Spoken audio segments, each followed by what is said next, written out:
get ourselves started here today. Thank you again for joining us. My name is Jeri Brunoe. My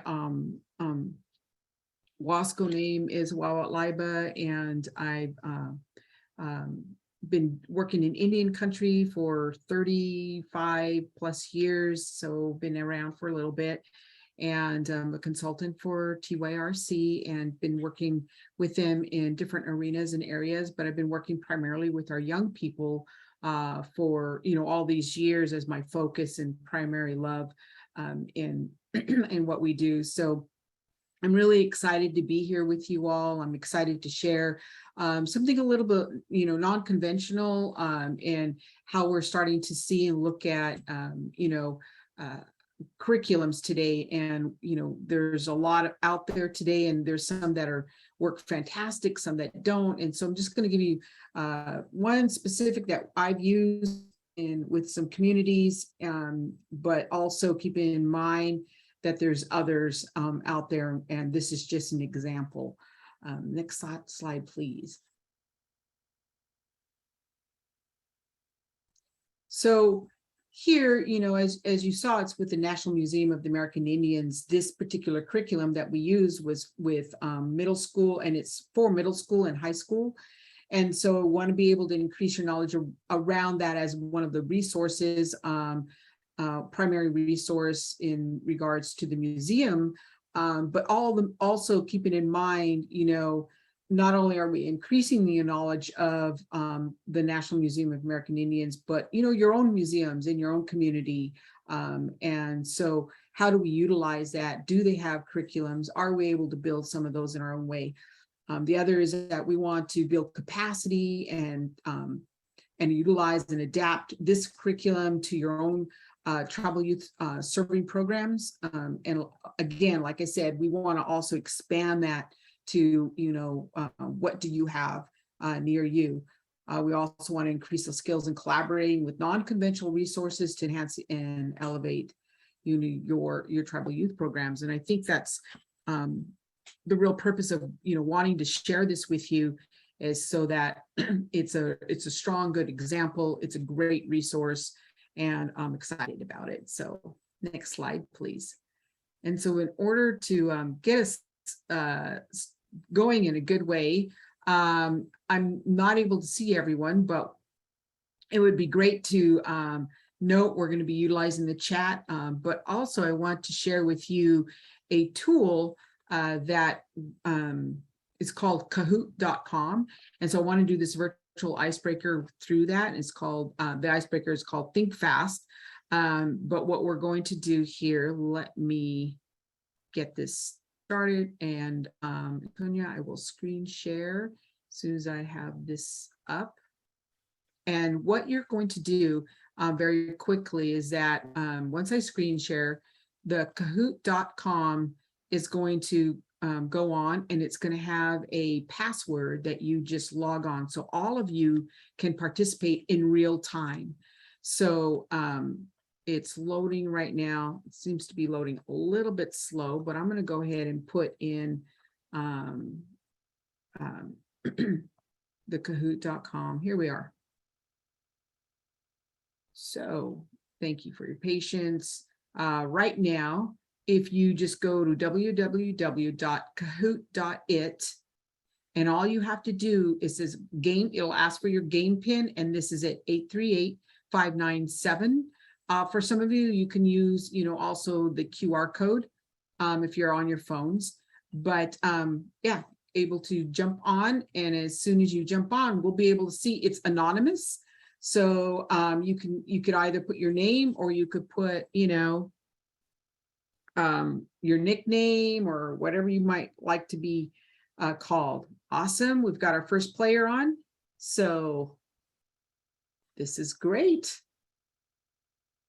And I think it's kind of nice. Usually there's some music that's being played and I'm not really hearing it. Let me adjust that volume a little bit. Maybe you guys can hear that some. There we go.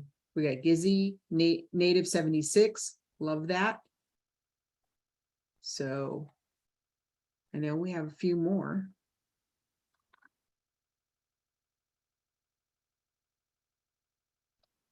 Okay. All right, green snail. Like it. When I do this on the Kahoot.com with the youth, some of them come up with some real crazy cool names. I love that. But this tool, as we're waiting for some more to sign on, this tool is a really fun tool. As you all, if you've not used it before, the youth really like it. In a lot of evaluation things that we've done virtually, they just love this tool because you can play games, you can have Q&A, polls. But the other cool thing about the Kahoot.com, as we're waiting for a couple more to load up, is that you can also create data from it. You can pull the data from it as well. So that's something to keep in mind as we're moving forward. All right, I have 4 players. I'm, oh, awesome. A Raven, a friend, like that. Okay. And I'm gonna do a countdown. Oops, somebody dropped off, not probably their connection. There we go, there's the music. All right, so I'm going to get us started. We have 5 players. Hopefully the our other player will be able to jump back on. And we are going to start. Now, this is this Kahoot is going to ask you questions, and you're going to have to type in your answers. All right, so here we go. And this is called Think Fast. Don't think about it, just start typing it in as soon as you get that question. So our first one is, what is the weirdest food you've ever eaten? Type it on in. What's the weirdest food you've ever eaten? I think I've had a few weird. Ostrich eggs is probably one of my weirdest foods, even though I've had fish heads, but that's normal for us, for my tribe. So we've got some 3 answers so far. We got 6 seconds. So we got 2 more to answer. Okay, here we go. And we've got some answers. Raccoon, alligator, raw, kidneys, snail. Whoa. Any answer is the right answer. What are you, sunrise, daylight, twilight, or nighttime, and why? What are you, sunrise, daylight, twilight, or nighttime? And if you have time to type in why, that's great. And if not, that's okay too. So are you sunrise, daylight, twilight, or nighttime, and why? Okay, does this have the answer in there? Do you all see the answer, the box in there?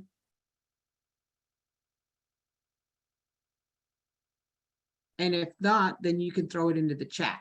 For some reason, it's not showing it on here.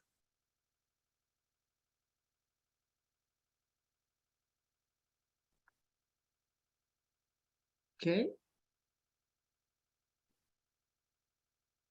Here we go. We lost our music. Oh, technology. It's all good. So if you're not able to type it into the chat for me, please.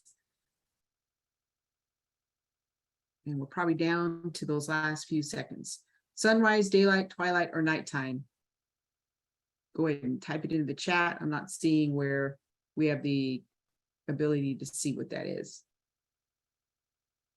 Okay, I'm going to move to the next one. Yep, it looks like we'll have to type into the chat. For some reason, it's not showing where you can type in. So if you could, cool, hang out with someone from history, who would it be and why? If you could hang out with someone from history, who would it be and why? So go ahead and put that into the chat. I'll give you a couple minutes. Actually, seconds, not a couple of minutes. So if you could hang out with anyone from history, who would it be and why? Do we have anybody? I would love to hang out with my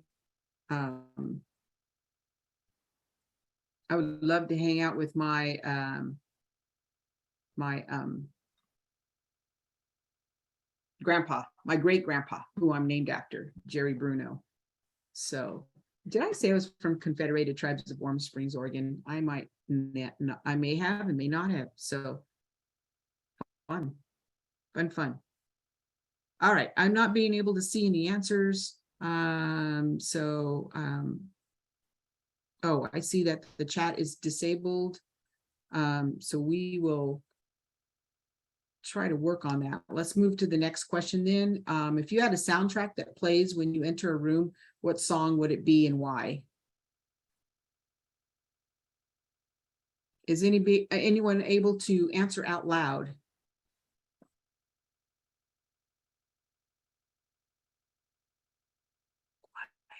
All right, so we'll work on this.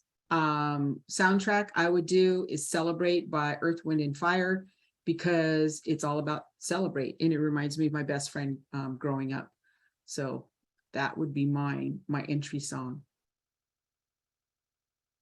Okay, so and the final one would have been what season would you be?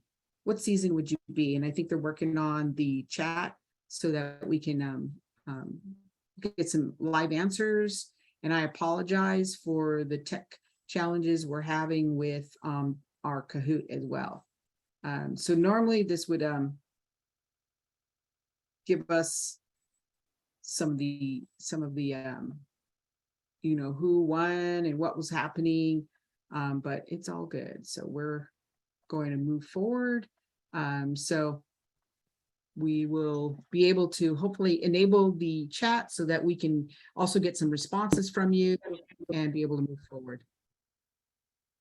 Thank you. And just to jump in, as that chat is being worked on, I think if anyone wants to share responses, we've been getting some comments in the Q&A box. So as we try to work on that chat for now, you can type in any responses into that Q&A box and we'll see it. It looks like that one is at least working. And also, if you would like to share anything of your voice, you can raise your hand and then we can unmute you. So I wanted to share those options, passing it back over to you. Great, thank you, Laura. I really appreciate that. So, well, we just want to really kind of jump into it. So next slide, please. And I, you know, I have a lot to share with you in this little time that we have together.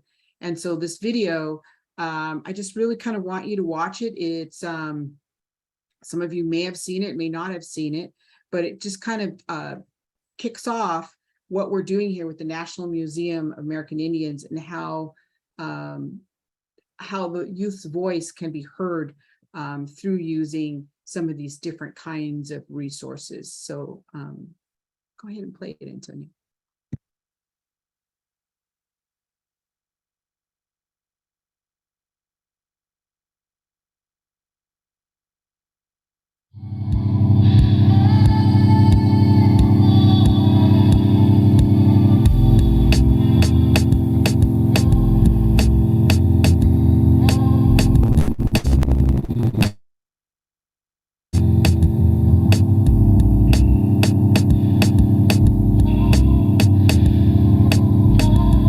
My name is Jake Frawa. I'm from Jemez Pueblo, New Mexico, also from San Felipe Pueblo. We look at traditional arts like pottery or weaving or even petroglyphs. We can make the connection to graffiti, to markings on walls, to street art, to stencilism. It's all the same thing, but in just modern times. And it's human nature to make statements, to speak. And these are the tools that we have now. So instead of going for a run, you know, we have these boards and we have concrete. And this is how we're gonna transport ourselves, you know? And we're gonna have fun doing it at the same time.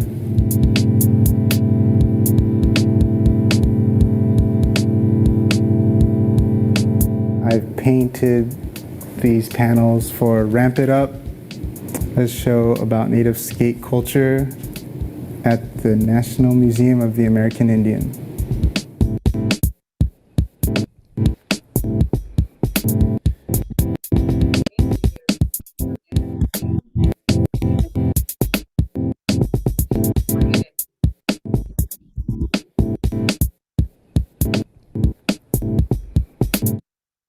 Thank you. So I know that it's a 2009, so but what I wanted to share with you, and I really thought was really powerful, is how this young man talked about, the art, his art today, skateboarding, but still really keeping the culture and the history and what that looks like for them today. And how that's still very, very important in the influence of, their art that they're doing today, and how, transformational that can be.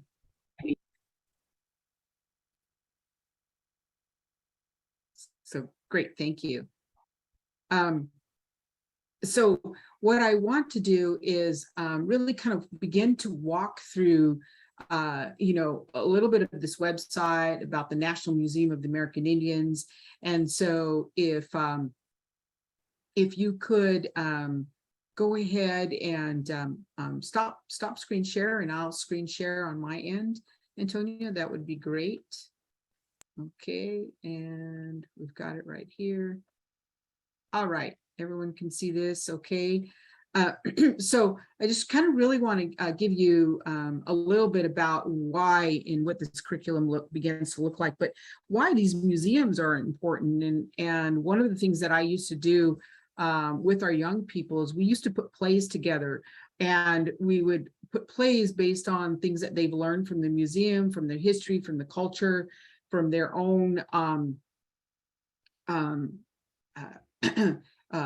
tribes, and what we did was we began to call that a part of the living museum. And what I like that the National Museum of American Indians did is that, this is a little bit about them, but their vision and mission really, it can be congruent with some of the work that we're doing in our own programs. And so I like the equity and social justice for Native peoples in the education, inspiration, empowerment. So some of the things that we really are looking at today too with our young people is that what's social justice really mean to them, and that their mission is to partner with Native people and with us as their allies, and to foster some more experiences for our young people. And I think that's really important to keep in mind, because as we're moving through this kind of curriculum, how many are out there that we can utilize, and that's kind of done the homework for you and not having to always do a lot of the research.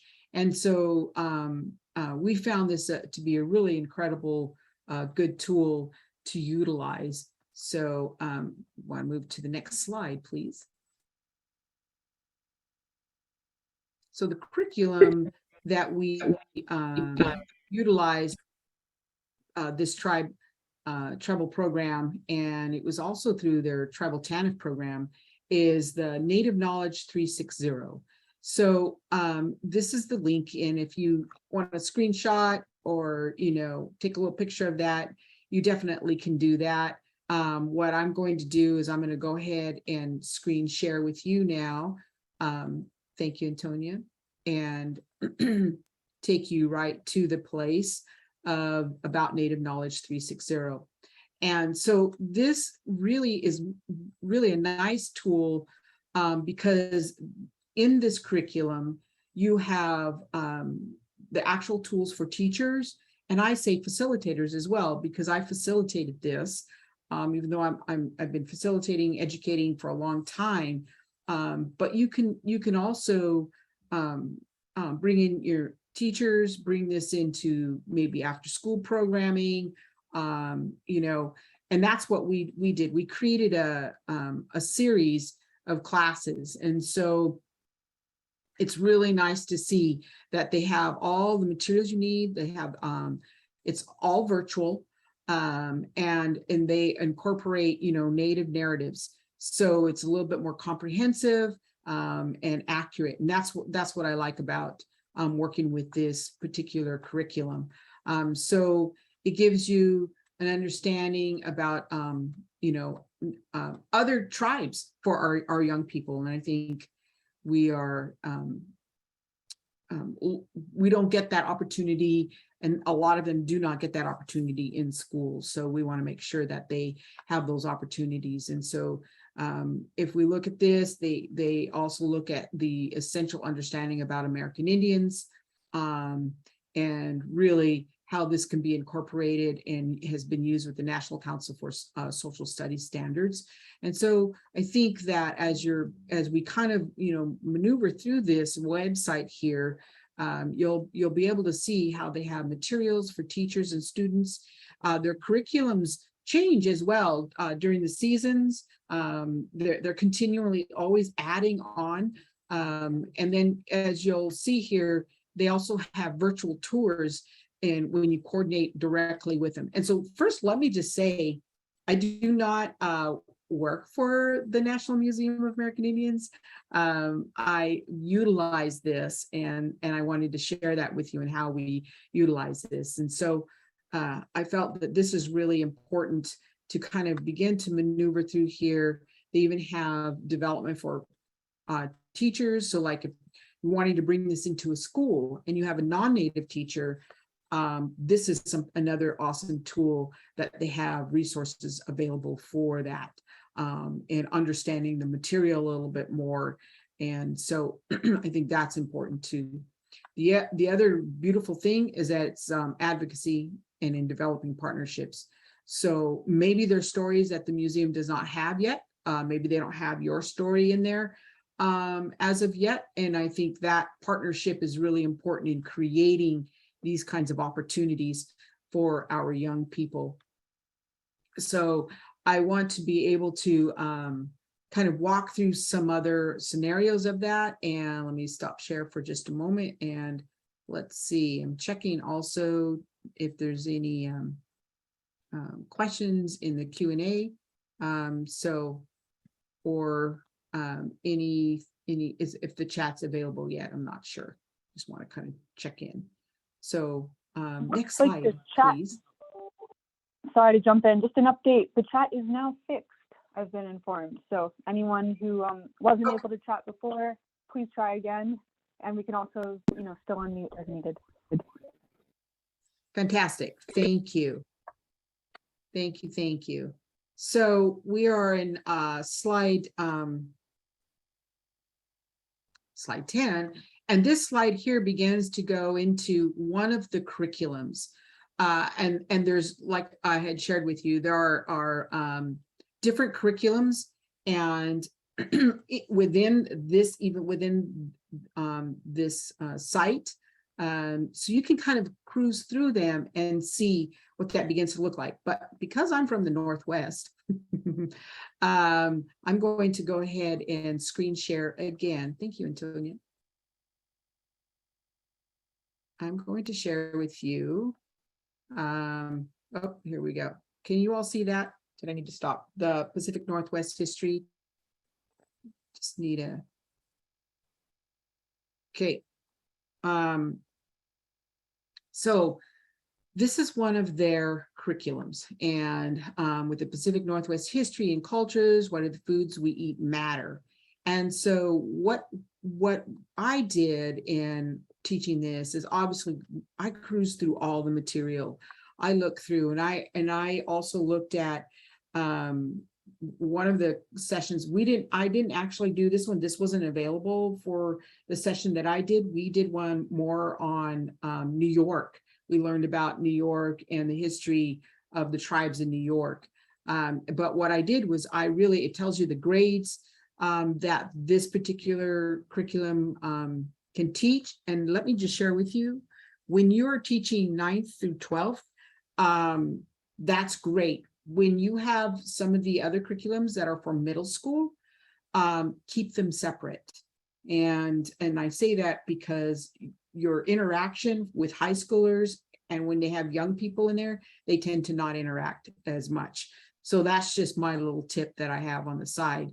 But it goes through, it kind of gives you, what nations are involved in this particular curriculum, the languages that are being spoke, and so there's certain keywords that you want to look for in regards to some of these, this particular curriculum. And so I want to just kind of walk you through and take you through this a little bit here. And also want to make sure I'm staying within our time. So this curriculum's why do the foods we eat matter? And sometimes you'll see they'll actually have little videos for you too. But I'm going to go ahead and click on the lesson information. And then we had saw this, and then you can also go through and click on down here, you know, lessons at a glance, or the very specific things, and they will take you through the history, what approach to take, and and it will kind of also give you a little idea of how much time you have. And what I did is that we had 2-hour virtual sessions with the community that I work with. And we took that in that 2 hours, we incorporated in this particular curriculum. They had their own activities, but we also incorporated our own virtual icebreakers. You know, we created an agenda with, you know, breaks and snacks and food and sometimes kits, but I'll get into that in a little bit on the next slides. I really just want to begin to show you what this begins to look like, how they have their specific questions, some of the research that's been done, and it really goes into giving you some great information, you know, for this particular curriculum. And then it gives you a summary, how to map this information, and then even more things that they can do to take action. So I really, you know, think that this, the framework it has is really important, but I want you to keep in mind, you can drop this into whatever you're already doing.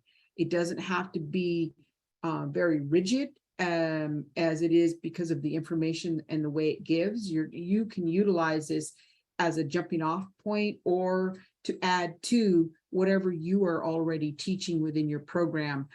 So it's just an extra resource for you. So this particular one has a little bit more information. What I've done is I don't always create slides out of this. We begin conversations through images. And so sometimes they will have their own images, but this is really gives you all the understanding for this. So here it tells you, these are some things you could do. Why do the foods we eat matter? Construct an argument. Remember, this is high school. That addresses how access to cultural foods relates to tribal sovereignty, using specific claims and relevant evidence. So obviously, you know, you're going to use the language that the young people can understand, because, you know, we're not going to say to them, let's construct an argument. Unless they understand what that means. We want to be able to help them say, let's look at this. Let's have a discussion about and around this, and what does it begin to look like, and how food relates to our cultural foods relate to our tribal sovereignty. So keep those kinds of things in mind. You don't need to read this verbatim. You put it into your own words, and create that relatability to your tribe. Okay, and this is the part that I love. Here's a schedule, how much time it would take. And I did not do every activity they had here. I actually created some activities that were more relevant for the group that I was working with, still speaking to and answering to this curriculum. So that's the other reason I say I do not work for them, but I do like this as a resource. And so, so you'll see how many days. We did a series of 6 weeks. This here is, you know, for 2 hours for a series of 6 weeks. But this here can tell, you know, really gives you a lot of information, and it's how deep you really want to go with it. Okay, so I think that's really important. So any questions or comments up to this point?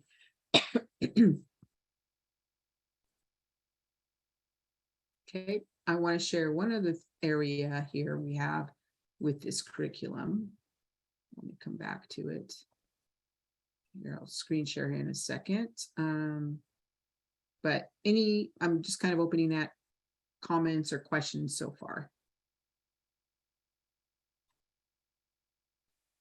Okay, I'm going to come back to screen share. And again, there's the academic standards it talks about, essential understandings. So this here gives you what you need in preparing to give this curriculum. Now, this also will have the images, the imagery, so you don't have to always create your own.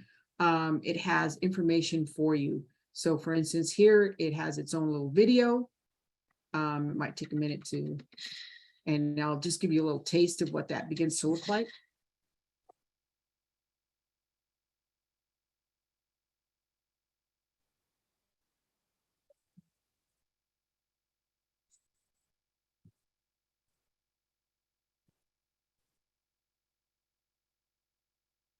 It's important to understand. And you may have to think about it a bit to fully comprehend. It's important to understand. Native people don't see the things of nature as commodities, items to be bought and sold. Plants, animals, fish, trees, everything in nature are viewed as relatives. Right. We're all part of the big picture. Foods such as salmon And, well, all fish. are critical for survival and are culturally important to native people. We've been on boats all our life. My dad was a fisherman when we were young. The first run we ever made out with my dad's boat, I was 16 years old. We came out on the water, the ocean here to fish by myself. We grew up out here on the water. Must just be in the blood. Hunting for whales in the canoes was quite the chore, I'd imagine, for those guys that did it frequently. Having to come out and at a distance this far, just paddling out here this far alone is a lot in itself. There's a whale just came up right over there. Paddling out here that far alone, it's a lot of work in itself. Indian canoe teams. Hundreds of people from all over the world converge on the Pacific Northwest annually to relive the canoe tradition. During Canoe Journey, a 16-day, 400-mile journey, Indian Nations canoe families share their stories, songs, foods, and cultural protocols. The canoe journey helps tribal youth strengthen their connections with their past by recalling the potlatch. Potlatch is a big gathering you can have amongst your people, or send canoes out or word out of a gather. We're going to have a big party. We want you to come to our party and celebrate with us all our riches and our goodness. It's a time you get together and share with all your guests and your company, your wealth and your goodness.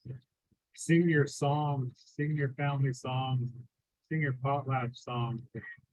The time to give away and express your wealth. That's what a potlatch is. Native nations of the Pacific Northwest use the canoe journey to pass cultural traditions and beliefs to their youth. And I'm going to stop it there, but I really wanted to give you and all a really good taste of, you know, what they have created within this curriculum. So it's not just, you know, languaging or just words all the time. It gives them an experience. And so there's a lot of good information that I really kind of wanted to share with you, kind of what that begins to look like. So if we can move to our next slide, that would be wonderful. And if you have any comments, that would be great. Yeah, go ahead and there we go. Okay, so what I'd like you to do right now, since our chat is up and working, what are some curriculums you have used, or some even non-conventional curriculums, or maybe you began to create your own curriculums.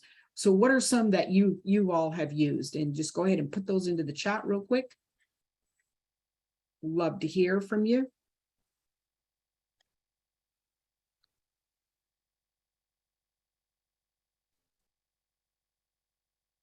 So I'm not able to see you, but I think this is really, really great. When you put in the chat, then I feel a little more connected to you.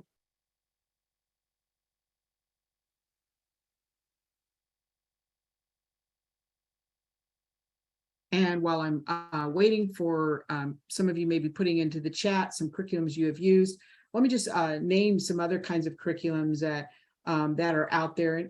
And a lot of you know, I mean, you know, a lot of you know, like Project Venture, which is a curriculum that is science-based, and the only adventure curriculum out there right now that's very involved in all the culture.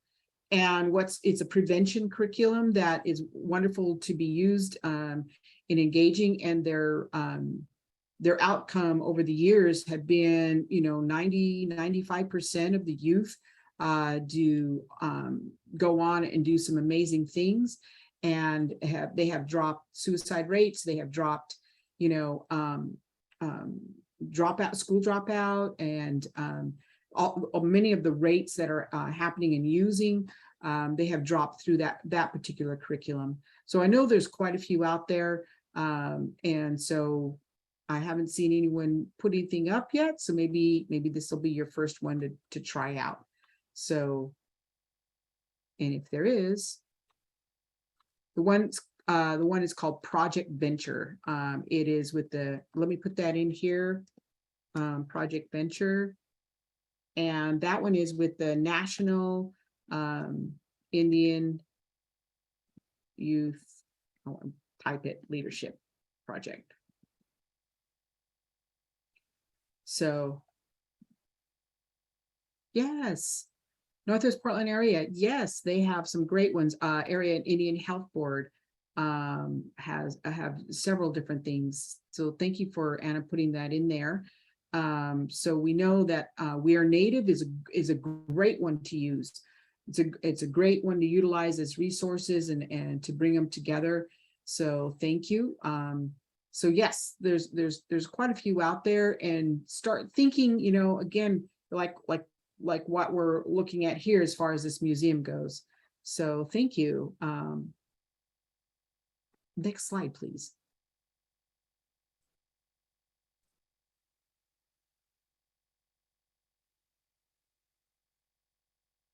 So I wanted to kind of give, you know, maybe to continue to think about, as you're looking at curriculums, keeping in mind your program criteria. And these are just some of those basic kinds of things, but I know you may have your own criteria. And so, does this activity strengthen protective factors and decrease your non-protective factors? Always the question to ask. And sometimes, you know, I want to just add to that, sometimes what happens with this is that when you're thinking about decreasing or increasing, being strength-based, is it strength-based? And it doesn't always have to have the words of suicide or drugs and alcohol, or if it's involving your culture, if it's in that process and they're engaged and they're learning, then you're on the right track. Always, is it measurable? And does this activity develop and build strength? And, you know, we've been talking about their culture, their identity, you know, social, cognitive, emotional, all of those things that you know about, you know, what are we doing to help develop? And so I think this is really important. But I also say, give them an experience. And so give them an opportunity to have that youth voice in the collaborating, working with, you know, elders, you know, working with NMAI here has been a great experience, because some of the youth asked, and they wrote some essays to NMAI asking about, do you have, this is the history of my family, do you have anything about us? And so I think that's really important, to give them those opportunities to collaborate with such organizations as the National Museum of American Indians. Next slide, please. So these are some items to consider in your planning, and when you're engaging a non-conventional curriculum such as this. Do you want to have it hybrid, which, you know, or is it going to be just all virtual? or even in person, because you could have it like a class setting or sitting in a circle, with the screen up. So, keeping those things in mind when things open up a little bit more, is that a possibility? Then you have to think about putting kits together, if it's virtual. Putting kits together, giving them some of the supplies, maybe even like, for instance, this curriculum we're sharing with you at the Northwest, salmon, maybe some dried salmon, for us that are up in the Northwest. But, giving them some snacks, things to play with, gadgets while they're listening, they have their hands busy, and being a part of this. You want to also, take a look at their tech availability. And one of the things that we've done is we were in kind of a rural area, or some of our students were very rural, and we gave them those, what do they call, like a booster, separate hotspot for them to really be able to sign on through their Wi-Fi. And that was really helpful. And then I mentioned this earlier, you want to create a class for middle school or high school, but putting them together is not always the greatest idea because of interaction. That's a great question, Kelly, about if it's been the NMAI's curriculum has been evaluated in a manner, and is there data available? So I'm gonna, I don't know what's happening with my voice, but at the end, I'm going to give you their contact information, and you can reach out to them directly, and they can answer that question for you, because I know that they're collecting data and what kind of data they have, with all the different communities they're working with, because they work with non-native communities as well, and schools. So I can't answer exactly if it's been evaluated in the sense of being science-based. But yep, no problem. The other thing that, let me take a little sip of water, is the other thing that I did was, I'm really big about mentoring and having youth facilitators. So what I do is I'll take like 4 or 5 of young youth leaders, and then I'll train them about facilitating and working. And so what I develop in the agenda, along with this curriculum, is that we have breakout sessions. We begin to talk about, what did you just learn? What was that for you? Creating those conversations with some of the questions that they have in the curriculum. And our youth facilitators will be in those breakouts with them and to facilitate those questions. So I believe in peer-to-peer, it's always really empowering for them.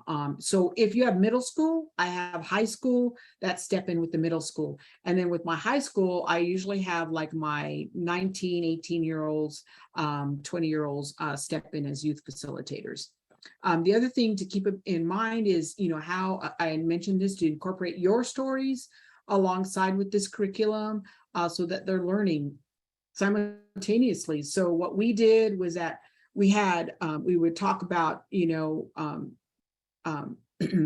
Long Island, in the particular curriculum we worked with. We talked about Long Island and the questions of, what that impact was like when the Europeans came. So then that history was then shared in the next segment, in the next 20, 30 minutes, by one of our local tribal members about what that impact was like for their tribe with the Europeans, and what did that history begin to look like. So we began to mirror some of that, so that not only are we learning about someone else, we're learning a little bit more about, our own history. So also we've identified, an elder to tell some of the cultural stories. And then we incorporated, which I've already talked about, incorporating some interaction, some activities, breakouts, and the opportunity always for the youth to be able to share out loud. So, this could be from 1 week to, like I said, over a series of weeks for you in the summer. Next slide, please. So steps to collaborating with NMAI. So you can outreach to them. Here's their email. And they're very quick to answer. They're very generous, nice. Majority are native Native employees. So it's really nice to see familiar face. And then you yourself begin to think about who do we have that can help facilitate this? Or is there a teacher that we know we can work with that can help us in this process and creating that very interactively? Thank you, Laura, for putting that in the chat. And so who do you want to work with? Do you want to just start with high school and then middle school, or are you going to do, you know, one day with high school, one day with middle school? Depends how you would like to do that. Set some time and dates. And so part of my suggestion, even though I have them as step one to outreach, begin to have these things in place before you actually meet with them. Begin to identify what it is and your time and dates before you actually set up that meeting with them. And then that way, when you're meeting with them, you can say, this is what we want. This is who we want to work with. And these are the dates and times. And so they will work to let you know what their scheduling is.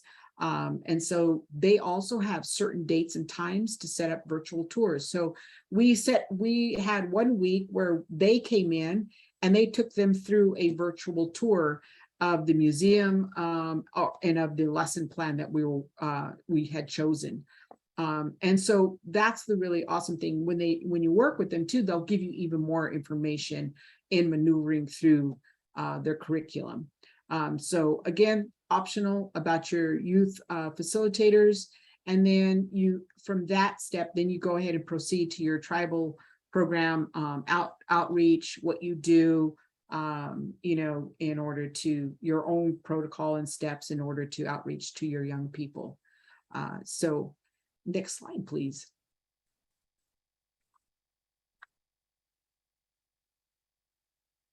And this is the awesome thing about it. I mean, obviously, so collaborating with others in a non-conventional way with the museum, we found that, you know, the youth, when they have that experience at different levels, from the videos to breakout rooms to talking to one another to, you know, and in being involved in all of this, they began to retain a lot more because we had some fun with it.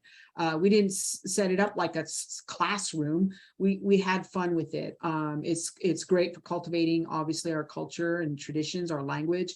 It builds capacity, and you know, we already talked about increasing our protective factors. But it also helps increase your recruitment. When the youth began to do this, we noticed that our numbers began to grow as the series went, because the youth they talked to one another and talked about how much fun it was, how involved they got, building partnerships, and then increase opportunities for healing and to understand our history. So I think these are really some great opportunities for, you know, using such a tool to get our youth more involved. Because sometimes we can get stuck in a rut with, you know, our programming, and in that sense, the youth are like, oh yeah, we already know the routine, we know what's going to happen next, you know.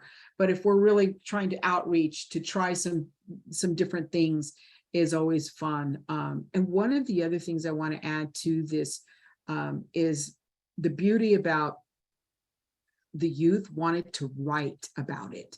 They wanted to do essays. And that was something we encouraged throughout this whole program. So next slide, please. And of course, you'll have the access to this information. Here's some more resources.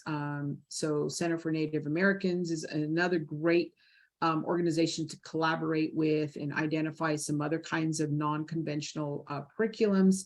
SAMHSA, of course, it has their website. The Native Education Curriculum Materials, you could take a look at them. NIEA, I did not put them on there, but you know, they're great. In fact, they have some curriculum writers that you can work with in developing your own curriculum, in telling your story. So it's really kind of awesome to see. Next slide, please. Questions, comments, answers. And if I don't know, I'll try to find out for you. So any of you have any questions for us? I'm watching that chat like an eagle, seeing if you're ready.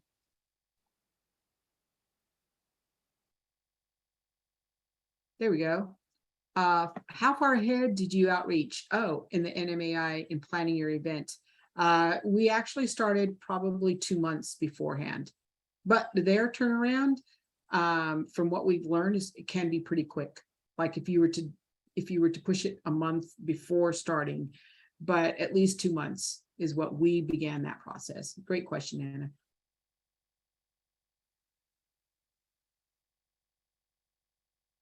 Any other questions? So we're looking good. All right, so if there's not any more questions or comments, thank you for spending this time with me and listening about the National Museum of American Indians, and the importance of utilizing their curriculums that relate to us. It's really nice to see, but also, again, check out your own museums and begin to tell your stories. So thank you very much. Oh, and the next slide, please. And I just want to also add, make sure that you also, the link will be given to you to make sure that you do the evaluation. And we thank you. Have a great day. Sending my love out there.